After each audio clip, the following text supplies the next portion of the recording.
예, 안녕하세요. 원재입니다. 예전에 제가 신은 어떤 모습으로 오는가에 대한 글을 쓴 적이 있어요. 그거에 관해서 한번 좀 이야기를 해보도록 할게요. 예전에 언제 쓴 글이지? 꽤나 좀 됐을 거예요. 한 3, 4년 전에 쓴 글 같은데 그 당시에 이제 제 블로그에 이제 종종 이제 오시는 분이 계셨어요. 여러 명. 이제 블로그도 그런 게 페이스북도 그러고 시절마다 오시는 분들이 막 오신가 하면은 뭐 이제 인연이 뭐 그렇게 소원해지고 해가지고 또 안 오신 분 안 오고 그런 경우가 있어요.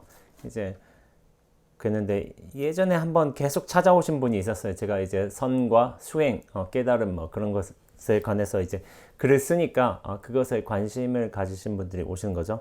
근데 공부 좀 하신 분이 한번 좀 왕래를 하신 것 같아요. 그래서 그분 같은 경우에 저도 이제 뭐 댓글이나 이런 것 보고서 좀 뭐 뭔가를 좀 아시는 것 같은데 라는 생각이 들면 그분 블로그에 가서 이제 글을 보기도 해요. 한 번은 글 제목이 이렇더라고요. 신은 어떤 모습으로 오는가? 라는 이제 글이 적혀 있는 거예요. 그러면서 이제 사진들로만 내용을 채웠어요. 글은 쓰지는 않고. 글을 짤막짤막하게 쓰는 것도 있는데 그 사진들이 뭐냐면은 이제 가을 단풍, 이제 색색으로 만개한 꽃들, 이제 여러 이제 아름다운 자연의 모습들을 담은 이제 사진들이었죠. 보면서 신이 이렇게 자연으로서 이렇게 인연으로서 아름다운 모습으로 나타나는구나라고 이제 보여주시는 거예요. 자연에 그렇게 시인이 그러한 모습으로 자연으로서 나타난다는 거죠. 그게 틀린 말은 아니지만은 제가 약간 장난기가 발동을 했어요. 장난기가 발동을 해가지고 거기에다가 저 또한 어떤 그 내용 설명 없이 딱 한 장의 사진을 올렸어요. 제가 인도 여행을 할 적에 델리 시장을 거닐다가 어떤 남자가 이제 술에 취한 듯 보였어요. 제가 볼 때는. 근데 이제 아침 나절에 이제 그 구정물에다 머리를 담그고서 딱 누워 있는 장면이었어요. 거기에다 댓글을 단 거죠. 신은 자연으로 저렇게 아름다운 모습으로 오는 것뿐만이 아니라 이런 델리 구정물에 머리를 담그고 잠자고 있는 취객의 모습으로 오기도 한다는 것을 이제 사진으로서 이렇게 드러낸 거죠. 그러니까 그 댓글이 어땠지? 뭐 대충 뭐 미소, 뭐 이거 미소, 눈웃음으로 이렇게 했던 것 같아요. 댓글을 왔던 것 같아요. 근데 제가 아무래도 제가 수행을 하고 있다 보니까 영성과 관련된 이런 깨달음과 진리, 수행에 관해서 이야기하시는 분들이 많기도 하죠. 그런데 그런 분들이 깨달음의 어떤 진리의 편린이라고 해야 될까? 조각을 분명히 보신 분들이 있어요. 뭔가를 수행을 통해서 어떤 영성 추구를 통해서 그렇게 분명히 진리의 한 편을 딱 봐가지고 약간 눈치를 챈 면이 있어요. 눈치를 챘기 때문에 어떤 종류의 자각이 일어나기도 하고 어떤 구절들이 보이기도 하고 어떤 삶의 좀 변화들이 조금씩 일어나기도 해요. 그런데 그게 있어요. 제가 보면 진리를 공성을 이제 눈치챘다 하더라도 그게 삶으로서 온전히 익어지기까지는 좀 시간이 더 걸리고 본인 스스로의 노력도 필요하다는 것을 저는 많이 느끼게 됩니다. 어떻게 보면 저 역시도 그랬던 것 같고요. 눈치는 빨리 챌 수 있어요. 감도 빨리 익히고. 그러나 이것이 삶으로서 온전히 녹아 들어가는데 시간 차이는 분명히 있습니다. 그때까지 노력을 게을리해서는 안 돼요. 단지 내가 어떤 공성을 딱 눈치챘다, 이걸 알았다라고 하더라도 삶의 일이 곧장 공성의 일로 펼쳐지는 건 아니라는 거예요. 여전히 대부분의 경우 그런 공성을 아직 내가 알고 있다는 사실에 약간 의존해서 그것을 더 움켜쥐려고 한다든지 아니면은 남들 불러가지고 내가 공성 알려줄게 자꾸 가르쳐 주려고 한다든지 하는 경우도 있어요. 과도하게 좀 인연에 자연스럽지 않게. 근데 저는 무언가를 적극적으로 제가 나서가지고 이걸 알려주겠다 뭐 이렇게 하진 않고 상대방을 좀 보는 편이에요. 이 사람이 제대로 준비가 됐을라나, 이것을 좀 받아들일 만한 이제 여건 준비가 됐을라나 이런 것들을 좀 따져보는 입장이기 때문에 이것은 굉장히 내가 열심히 노력한다고 해서 내가 열변을 토한다고 해서 되는 게 아니라 그것을 듣는 사람이 혹은 받아들일 사람이 충분히 비워져 있는 준비가 되어야지만 이제 제대로 개합이 되는 거예요. 그렇기 때문에 내가 힘주어 말한다고 해서 계속 반복한다고 해서 되는 건 아니었고, 적당한 수준에서 적절한 인연에 맞게끔 말하는 게 맞지 않나. 그러면 수긍도 되고 만나기도 하고 그렇게 될 거라고 생각을 하고 있습니다. 그래서 저는 적극적으로, 어떻게 보면 이 유튜브 영상을 찍는 것도 굉장히 적극적이라고 볼 수 있어요. 그러나 힘주어서 가열차게 그렇게 말하지는 않는 것 같아요. 좀 자연스럽게 가자. 충분히 비워지고 충분히 인연이 되면 그렇게 만나게 될 것이고, 그것들이 또 이제 생사와 여러모로 이제 교류를 하면서 자연스럽게 익어갈 것이다라는 생각을 하고 있는 것 같아요. 근데 이 공부를 좀 접해본 분들, 어느 종류의 이제 공성 체험, 참나를 만났다든지 그런 것들이 조금씩 일어난 분들이 분명히 있어요. 그런 분들 같은 경우에는 그 공부 경계가 물론 이제 별것 아니다라고 말할 수 있는 건 아니지만은 제가 말씀드리고자 하는 바는 이런 진리를 그렇게 눈치챘다, 그렇게 알아차렸다 하더라도 삶으로서 이거가 안 되는 여전히 조금 많은 더 노력과 시간이 필요하다라는 이제 말씀을 드려야 될 것 같아요. 예전에 제 한 어른 스님께서 이런 말씀을 하신 적이 있어요. 성철 스님과 면담을 하신 거예요. 당시 대학생, 불교 대학생 학생회에서 이제 성철 스님을 만나셨나 봐요. 당시에 성철 스님께서 화두를 주셨으니까 화두를 점검을 하신 거예요. 예, 그래서 너는 뭔 화두하고 있냐 하면 전 묻자하고 있습니다. 아니면 그래 너는 하면은 이제 저는 간식을 하고 있습니다. 그러면서 그래 어떻게 하냐 그러니까 잘 모르겠습니다. 그래서 그래 열심히 해라 이런 식으로 끝나셨겠죠. 근데 한 어른께서 그때 대학생 불교 학생회에서 이제 일원으로 가가지고 성철 스님 때 딱 질문을 받으니까 그래 넌 뭔 화두로 수행하고 있어 하니까 이 스님이 좀 당돌하게 말하신 거예요. 스님 저는 수행하고 있지 않습니다. 그러면 수행을 하네? 그럼 뭐 하고 있는데? 하니까 저는 수행 연습하고 있습니다 라고 하신 거예요. 이게 수행 연습? 하니까 성철 스님이 딱 그 말을 들으시고서 나중에 웃으셨다는 거예요. 그 스님께서 말씀해요. 수행 연습? 그래 그 말이 맞다. 니들은 수행하고 있는 게 아니다. 수행 연습하고 있는 거다.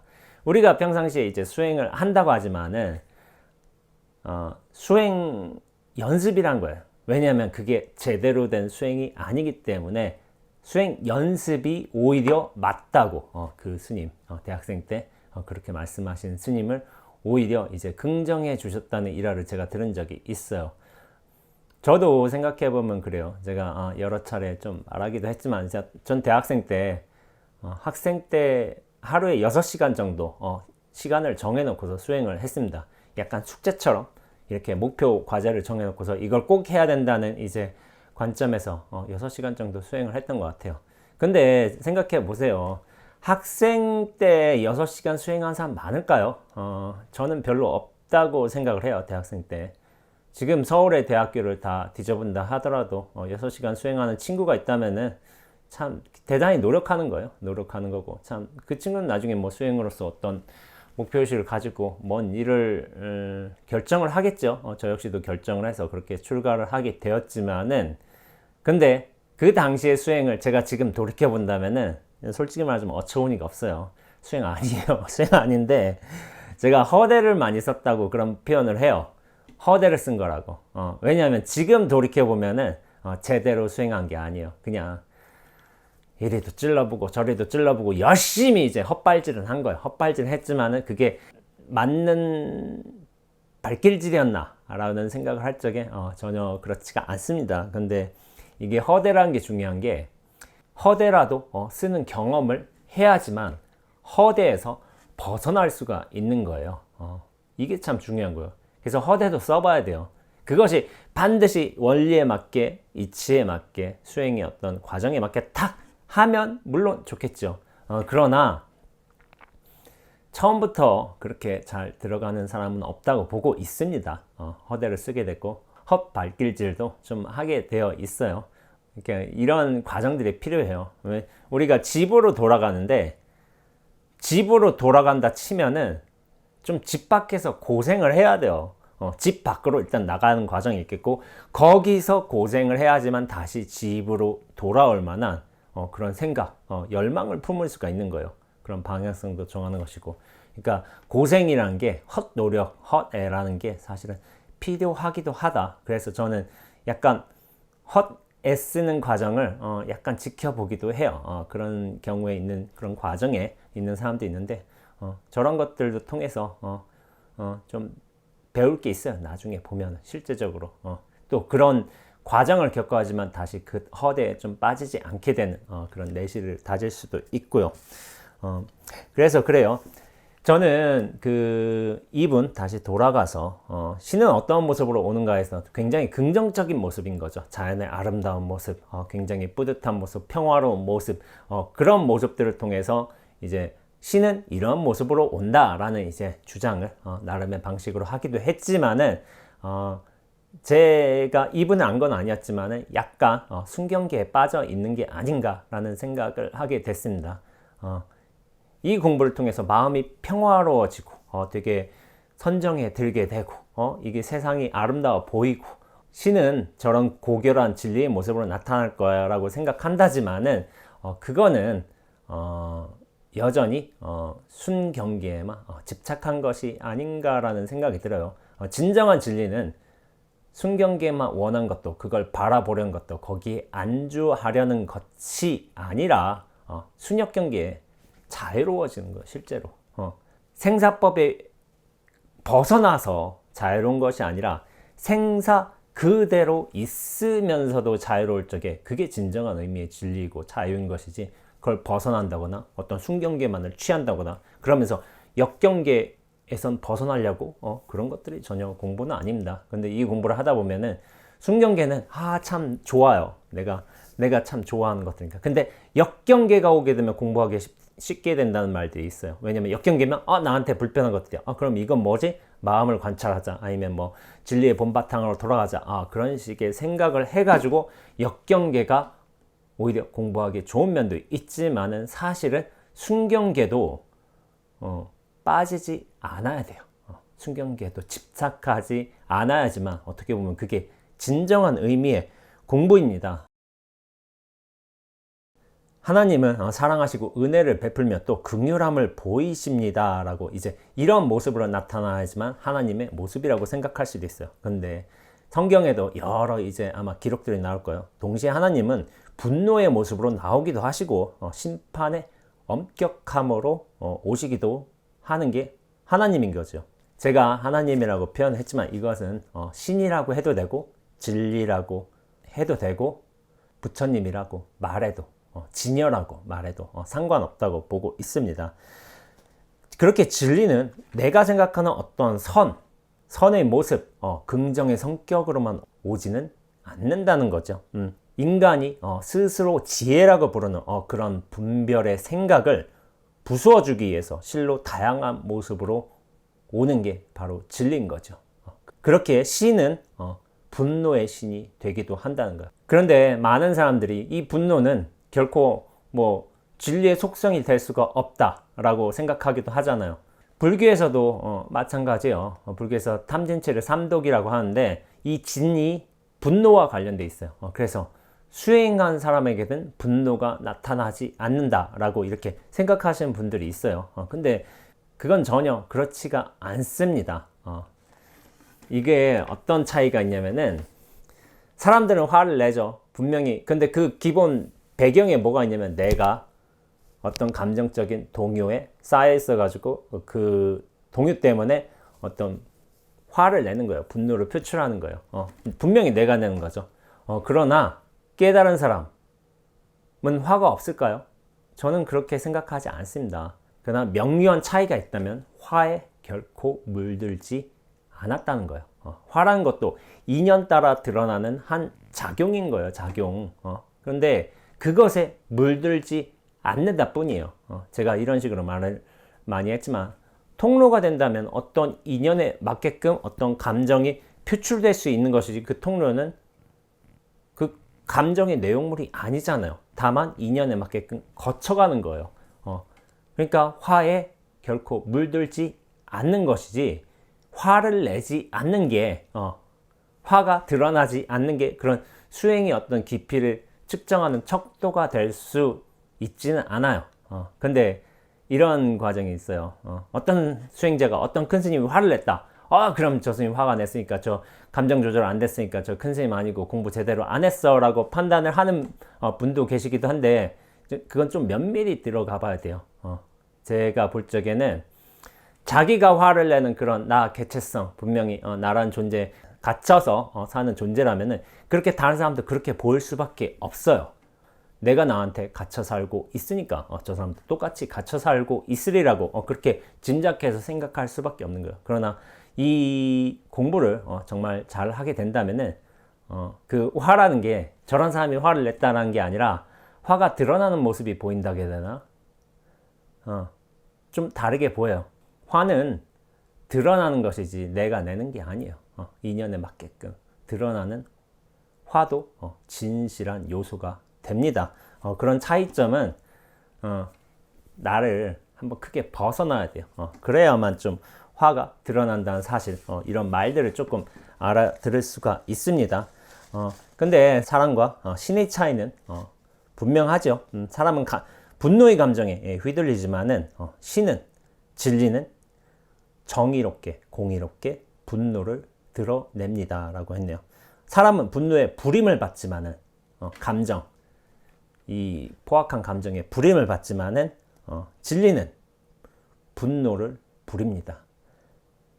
제가 이 차이점을 예전에 많이 설명드렸던 것 같아요. 중생과 도인, 중생과 도인의 차이가 어떻게 되느냐, 그런 질문을 받았을 적에 중생은 화에 불임을 받지만은 도인은 화를 쓸 줄 안다.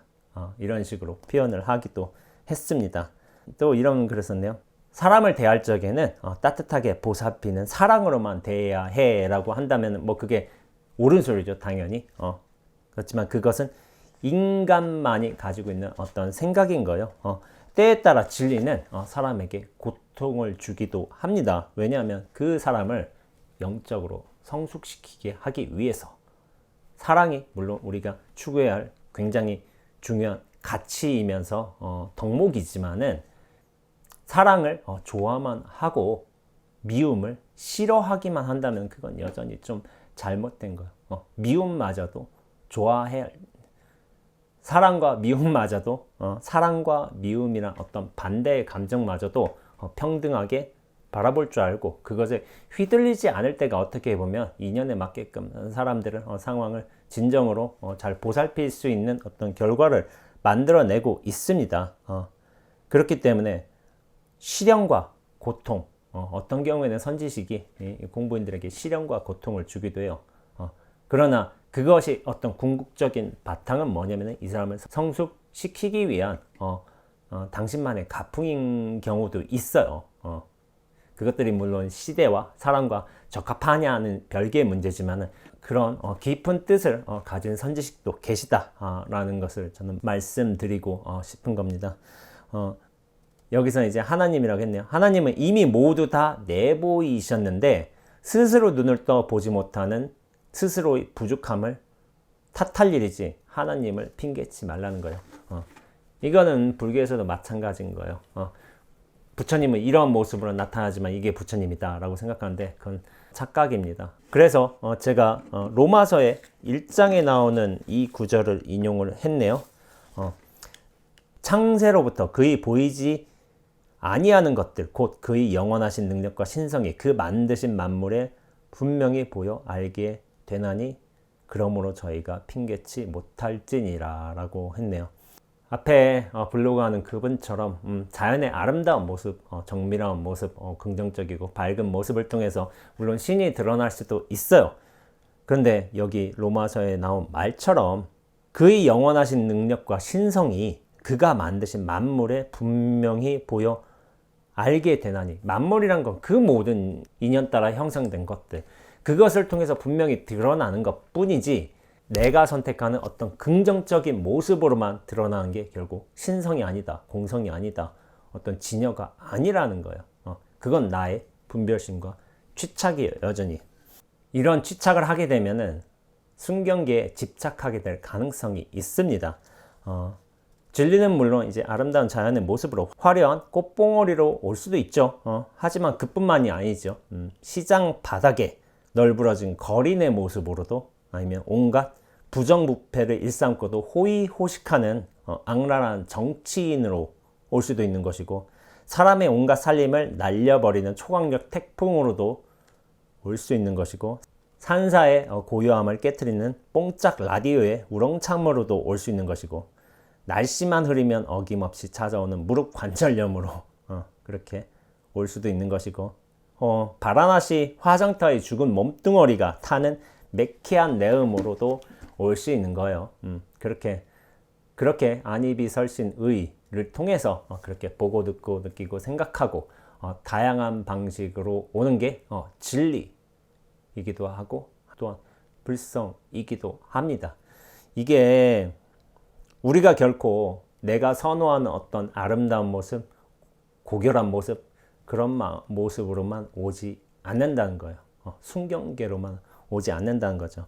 순경계를 통해서 공부하는 건 쉽죠. 많은 이들이 내가 정진해가지고 이런 고요한 마음이 돼가지고 이걸 지켜나가는 게 이제 공부라고 생각하기도 하고, 그렇게 하지만은 그것이 나쁜 건 아니에요. 순경계 공부가 나쁘진 않았지만, 그런데 그런 순경계만을 집착해서는 역경계를 만났을 적에 거기에 걸려버린다거나, 역경계를 어떻게든 피한다거나 무시한다거나, 이것이 없어져야 한다고 생각한다거나, 그런 식으로 갈 수가 있어요. 그런데 그건 절대로 그렇지가 않습니다. 분노가 사라져야 공부라고 생각하는 분들이 여전히 많이 계실 거예요. 그러나 분노가 사라지는 건 공부가 아닙니다. 분노를 억눌러서 그걸 고요함으로 바꾸고 어떤 평화로움으로 바꾸는 게 공부가 아닌 거예요. 다만 인연에 맞게끔 적절하게 나오는 게, 어떤 그 본바탕에 취할 것이 아무것도 없지만은 우리가 그 인연에 맞게끔 분노라는 어떤 감정도 적절하게 쓸 수 있다면, 드러날 수 있다면은 그것이 오히려 적합한 의미의 분노를 대하는 방식일 거예요. 분노를 억누르거나 없애는 게 이 공부의 목적이 아닙니다. 분노가 있어야 되는 거예요. 삼요라는 게 있는데, 대신심, 대분심, 대의심이란 게 있어요. 거기서 분심이란 게 있는 거예요. 모든 이제 조사 성현들께서는 이렇게 수행 열심히 하시고 깨달음에 이르셔서 생사 없는 진리로 그렇게 들어가셨는데, 나는 왜 이렇게 중생으로서 이제 분별을 휘둘리면서 사나, 그런 자기 자신에 대한 분노가 있어야 되는 거예요. 분노가 결국 나쁜 것만이 아닙니다. 분노가 어떤 대상을 향한다면 그것이 문제가 되겠지만은, 자기 어리석음을 향해서 분노한다면 그것도 반드시 필요한 일이죠. 제가 앞에 영상에서 얘기했지만은 계속 바깥으로 돌리면서 저 바깥이 잘못되었다고 지적하려는 게 그 에고의 교만한 기술인 거예요. 그 수작에 속지 말고 그것을 나한테로 돌려서 나한테서 분노한다면 그것도 수행하는데 반드시 필요한 요소입니다. 근데 분노, 이 감정의 실체 없음을 알면서 그 인연 따라 드러나는 작용을 잘 이제 적용시킬 수가 있어야 되는 거죠. 그것이 이제 화를 쓰는 거예요. 화를 쓰는 거. 화에 물들지 않고, 화에 휘둘리지 않고, 화를 인연에 따라 적절하게 드러내고 쓰는 것이라고 할 수 있습니다. 우리가 이 공부를 하는 것은 이제 수행, 반야, 지혜의 배를 타고서 이 생사의 어떤 바다를 이제 건너가는 걸로 그렇게 해석하는 경우가 많이 있죠. 그런 비유가 틀린 것은 아니지만은 제가 이런 식으로 얘기를 했죠. 오히려 그 생사 없음을 체득함으로써 생사의 세계로 자기 스스로 뛰어드는 것이 어떻게 보면은 이게 진정한 공부예요. 생사와 순역이 넘쳐나는 바다로 뛰어 들어가야 되는 거죠. 그러면서 제가 무엇을 한다고 했죠? 예전에 바다에서 서핑한다고 했어요. 서핑이란 게 뭐냐면은 파도가 치잖아요. 파도가 치는데 그런 인연 따라서 바람과 물결의 어떤 인연 따라서 이 파도가 치지만은 파도에 들어간 것도 아니고 또한 파도를 벗어난 것도 아니고 오히려 그 파도에서 논이는 것이 어떻게 보면 서핑이죠. 생사를 벗어나지도 않고 또한 생사에 빠져들지도 않고 오히려 그 생사를 인연 따라서 잘 활용하는 게 사실은 서핑인 겁니다. 제가 이런 비유적인 표현을 했던 거예요. 그러나 그 서핑이 그냥 되어서는 안 돼요. 그렇게 빠지지도 않고 벗어나지도 않을 만큼 그렇게 중도의 기반이 확실하게 마련이 되어야 합니다. 그 중도란 거는 내가 실체로서 있다는 어떤 실체감, 개별, 존재, 의식 그것에서 벗어나야 돼요. 몸과 생각이란 어떤 실체와의 기반에서 크게 벗어날 수 있다면은 이 생사마저도 잘 다룰 수 있는 안목과 역량이 분명히 싹이 트이게 됩니다. 근데 그게 싹이 텄다고 되는 게 아니라 그게 잘 익어가야 돼요. 그럼 생과사에 더 이상 걸리지 않으면서 그것을 서핑으로서 잘 인연에 맞게끔 활용할 수도 있는 겁니다. 그리고 다른 식으로 또 비유를 하자면 백척간도에서 한 걸음 더라는 말이 있죠. 백척간도 요 끝에서 한 걸음 더 나아가면 어떻게 되겠어요? 저 장대 끝에서 보통 사람들은 죽을 거라고 생각한단 말이에요. 근데 이게 참 멋진 비유예요. 백척간도라는 거는 결국에는 나란 존재가 백척간도에 있고 그 존재가 있기 위해선 백척이라는 장대가 있는 거예요. 여전히 조건에 있는 것이고 조건에 의지해서 있는 것이고 나란 존재가 그 끄트머리에 있다는 거예요. 백척이라는 게 저 높다란 곳이니까 세상이 얼마나 잘 보이겠어요. 환히 트여 보이고 그러나 여전히 이런 백척 장대의 끝이란 조건, 이 발을 디딜 수 있는 한 발바닥도 안 되는 이 조그만 영역이지만 여전히 이 조건에 의지하고 있기 때문에 진정한 의미로서 자유로운 것은 아닌 거예요. 거기서 한 발짝 뛰어 내려야 돼요. 한 발짝 더 나아가야 돼요. 나아간다면 어떻게 됐어요? 죽겠죠. 근데 그것은 죽는다 생각하는 것은 내가 실체로서의 의식을 가지고 있을 적에 그리고 나란 존재가 실제 있다고 믿는 그런 실체와의 상태에서만 죽는다고 생각을 하는 거예요. 죽는 일 없습니다. 백척간도에서 한 걸음 더 나아간다 하더라도 그럼 어떻게 될까요? 허공 속을 거닐게 됩니다. 나라는 실체라고 생각한다면 분명히 죽는 거겠죠. 그러나 실체 없음으로 나아갈 수 있다면 그 허공 속에서 다양한 인연에 맞게끔 나를 부리면서 나로서 노릇하면서 그렇게 살 수 있는 겁니다. 우리가 자신이 의지하고 있는 내가 이렇게 실체로서 존재하고 있다는 그런 믿음을 가진 데는 여러 분명히 조건과 상황들이 있을 거예요. 그런 조건과 상황들에 있어서 나란 존재가 유지되기도 하지만은 오히려 그것이 나를 묶는 요소이기도 합니다. 나라는 존재가 실체로 있기 위해서는 여러 조건과 상황들이 있을 거예요. 그 조건과 상황들을 분명히 잘 바라보고서 거기서 벗어나게 될 적에 우리가 허공 속에서 한 걸음 한 걸음 내디면서 인연에 맞게끔 자유롭게 사는 거예요. 그것을 제가 다른 식으로 표현하자면 눈앞으로 산다. 눈앞이 허공이거든요. 그러나 나랑 인연법은 이렇게 드러나고 있거든요. 이렇게 말도 하고 손도 왔다 갔다 하고 있고 그러면서 뭐 머리 가려면 긁기도 하고 이런 인연법으로 드러나고 있지만은 이 인연법임을 알고 나란 존재가 실체가 아니라 조건과 상황에 맞게끔 드러난 인연법임을 알고 이것을 잘 활용하면서 이렇게 살아가게 된다면은 순경계를 그렇게 집착하지도 않고 역경계도 두려워하지 않을 수가 있을 겁니다. 반야신경에서 원리 전도 몽상이라는 게 있죠. 멀리 떠나간다고 했지만은 전도몽상, 우리 몸과 생각이 나라는 이 실체와의 관념에 잔뜩 매여 있기 때문에 자유롭지 못하는 거예요. 공포도 생기는 거죠. 백척간도에서 한 걸음 더 나가면 죽는 것이 아닌가라는 그런 공포감을 갖게 되는 건데 실제로는 그렇지가 않습니다. 오히려 이 허공으로서 사는 게 진정한 자유라는 것, 그 내가 의지한 조건을 벗어나는 곳에서 진정한 자유가 열린다는 것을 저는 이제 말씀드리고 있습니다. 자기 자신을 잘 파악하면서 내가 어떤 조건과 상황에 묶여 있는가를 잘 알아가시면서 거기로부터 하나 둘씩 차근차근 이제 벗어나는 수행의 삶을 그래서 자유의 삶을 살아가셨으면 좋겠다는 말을 마지막으로 영상 마치겠습니다. 예, 다음 영상 때 뵙도록 하겠습니다. 예, 수고하셨습니다.